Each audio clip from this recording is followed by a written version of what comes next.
여러분 안녕하십니까? 대선 선거운동이 시작되자마자 국민의힘 안팎에서 1호 당원인 윤석열 전 대통령을 당에서 내보내고 연을 끊어야 한다는 목소리가 높아지고 있는데요. 하지만 김문수 대선 후보는 윤 전 대통령 출당은 생각해 본 적 없고 탈당 요구도 도리가 아니라며 분명히 선을 그었습니다.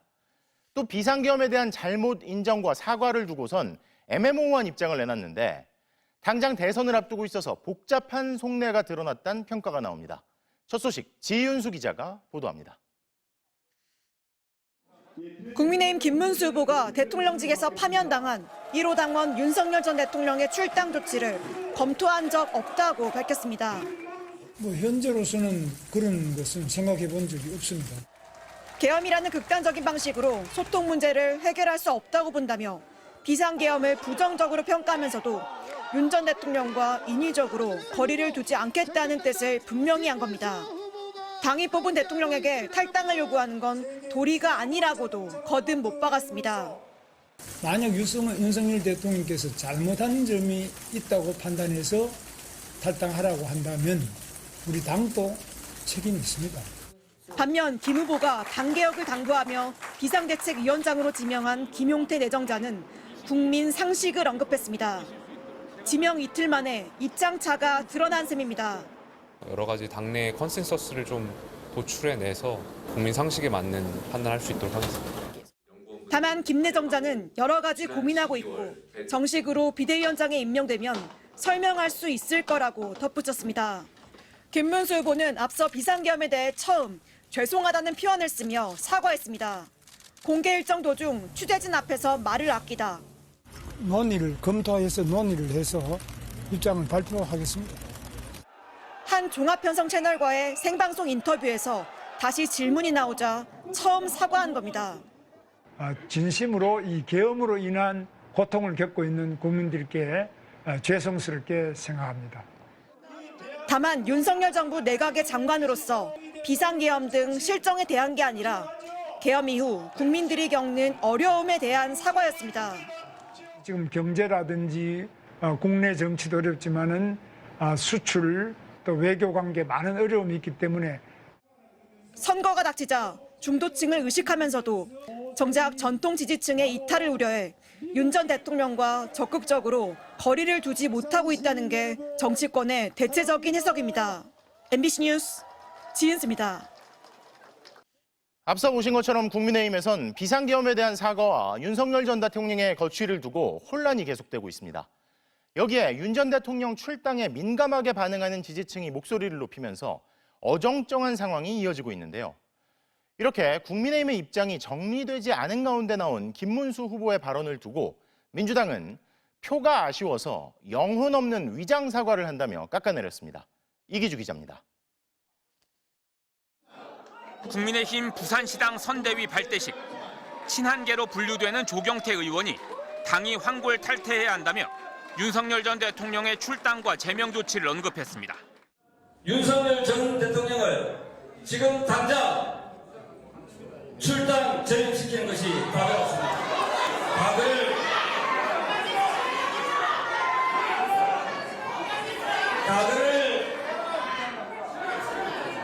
각을 그냥 두고 미래로 갈 수는 없습니다. 참석자들은 야유를 보내며 거칠게 항의했습니다.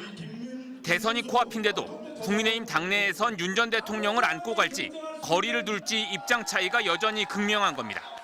김용태 비대위원장 내정자는 비상계엄에 대해 당이 뭘 잘못했는지 스스로 밝히며 사과했습니다. 계엄이 일어나기 전에 대통령과 진정한 협치의 정치를 이루지 못했다는 것을 과오로서 인정해야 합니다. 김문수 후보는 국민이 어려움을 겪어 죄송하다며 모호한 사과를 남겼습니다. 계엄을 한 부분에 대해서 지금 국민들이 굉장히 어려워하고 계십니다. 김문수 캠프는 김 후보는 어떤 말을 해도 진심으로 한다고 평가했습니다. 김용태 내정자에 대해선 청년 정치를 상징하는 인물로 여러 문제에 대해 시각이 다르다며 앞으로 후보와 긴밀히 대화할 것이라고만 설명했습니다. 더불어민주당은 김문수 후보의 사과를 두고 계엄은 대통령의 고유 권한이라고 우겼던 김 후보가 표가 아쉬우니 영혼 없는 사과를 했다고 날을 세웠습니다. 말뿐인 위장 사과로는 윤석열이 지지하고 전광훈이 조종하는 극우 내란 세력의 아바타라는 이름을 벗어낼 수 없을 것입니다. 개혁신당 이준석 후보도 노동운동과 민주화운동을 한 김문수 후보가 12월 3일 비상계엄이 잘못이라는 것을 몰랐을 리 없다며 옆구리 찔러 받은 사과라고 평가절하했습니다.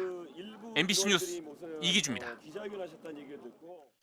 대선을 불과 21일 앞두고도 국민의힘이 윤 전 대통령에 대한 입장을 정하지 못하는 가운데 극우 성향 유튜버들 사이에서도 판단이 엇갈리고 있습니다. 국민의힘 김문수 후보는 과거 전광훈 목사와 자유통일당을 창당하는 등 극우의 구심점 역할을 하기도 했죠.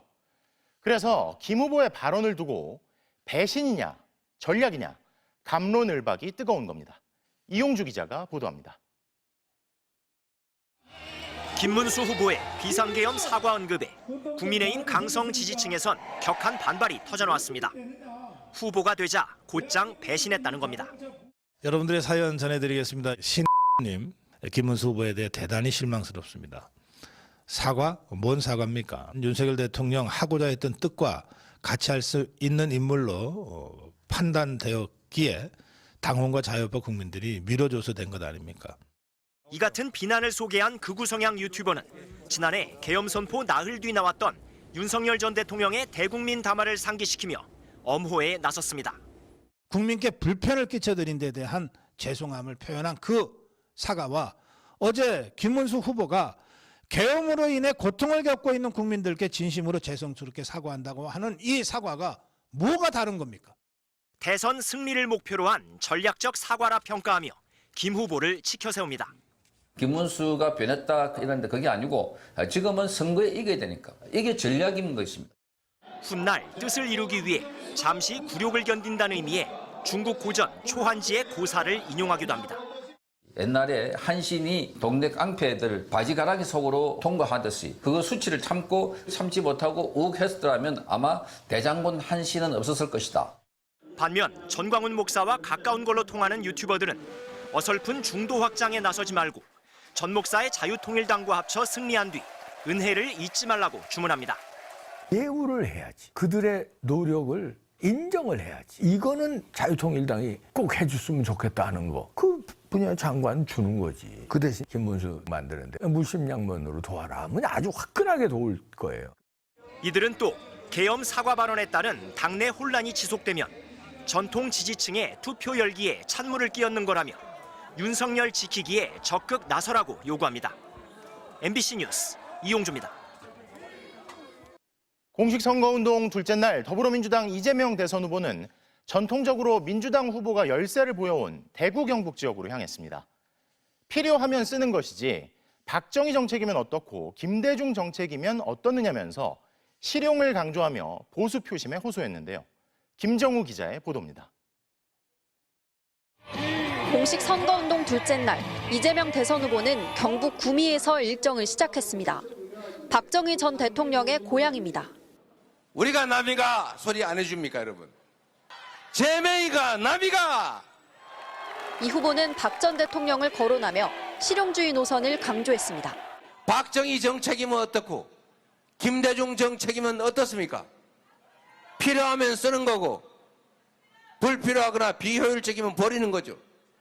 박 전 대통령이 경부고속도로를 건설했듯이 자신은 전국의 재생에너지망을 구축하겠다는 에너지 고속도로 공약도 내놨습니다.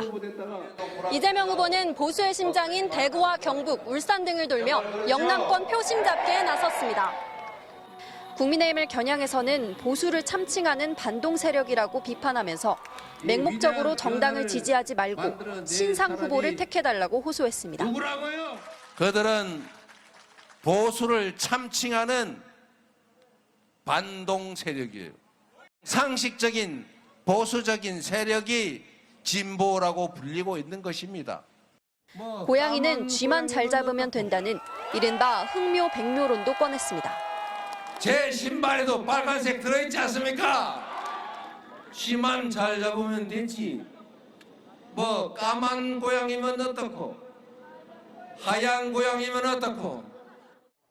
실용주의 외교관을 설명할 때는 굴종 외교 논란이 일었던 본인 발언을 일부러 거론하면서 정면 돌파하겠다는 의지를 드러냈습니다. 중국에도 쎄쎄하고 대만에도 쎄쎄하고 다른 나라하고 잘 지내면 되지. 틀린 말 했습니까? 공식 선거운동 전에도 영남권을 방문한 이 후보가 험지인 대구 경북을 먼저 공략한 것은 지난 대선 당시 20% 초반에 머물렀던 득표율을 30%대까지 끌어올리겠다는 전략이 깔린 걸로 보입니다. MBC 뉴스 김정우입니다. 국민의힘 김문수 대선 후보도 오늘 대구를 비롯한 영남 지역을 찾았습니다. 이른바 국민의힘의 텃밭을 공략한 건데 김문수 후보 교체에 앞장서며 대립했던 권성동 선대위원장도 동행했습니다. 개혁신당 이준석 대선 후보 역시 대구를 찾았는데요. 김민영 기자의 보도입니다. 국민의힘 김문수 후보는 대구 경북 선거대책위원회 출정식에서도 다시 한번 큰 절을 올렸습니다. 국민 여러분 감사합니다.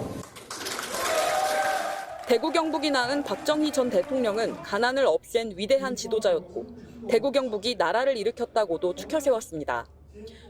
세계 최강의 산업혁명을 이룬 위대한 대통령 대구 경북이 낳은 인물 아닙니까 여러분? 이어 유경수 여사는 총탄으로 가시고 따님 박근혜 전 대통령은 서울 집도 다 뺏겼다며 거듭 지역 보수 정서를 자극했습니다.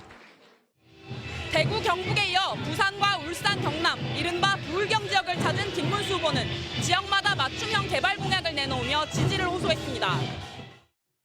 울산에선 사위가 울산 출신이라며 애정을 드러내면서 경제 기적의 수도였던 울산의 중공업 부흥을 약속했습니다. 부산에선 그린벨트 해제를 통한 개발과 함께 산업은행 부산 이전을 통한 글로벌 허브 도시 추진을 지역 공약으로 내걸었습니다. 산업은행 이전 아주 어려울 게 하나도 없더라고요. 다 돼 있더라고요. 제가 대통령이 되면 바로 해내겠습니다. 후보 교체 파문 당시 대립한 권성동 선대위원장, 박수영 의원도 유세에 동행하며 당 화합도 강조했습니다. 제가 대통령 되면 할 것 같습니까? 안 할 것 같습니까? 우리 김문수 후보께서 대통령 되시면 1번으로 통과시킬 법안이라고 생각을 합니다. 맞습니까? 보수진영 경쟁주자인 개혁신당 이준석 후보도 대구를 찾아 경북대 학생식당에서 학생들과 함께 식사하며 청년 공약을 설명했습니다. 대학교에 다니지 않는 젊은 세대라 하더라도 500만 원씩 최대 5천만 원까지 해가지고 든든 출발 자금이라는 것. 또 김문수 후보는 흘러간 물이라며 젊은 세대를 중심으로 대동단결해야 이재명 후보의 독주를 막을 수 있다며 빅텐트 없는 세대 교체론을 강조했습니다. MBC 뉴스 김민영입니다.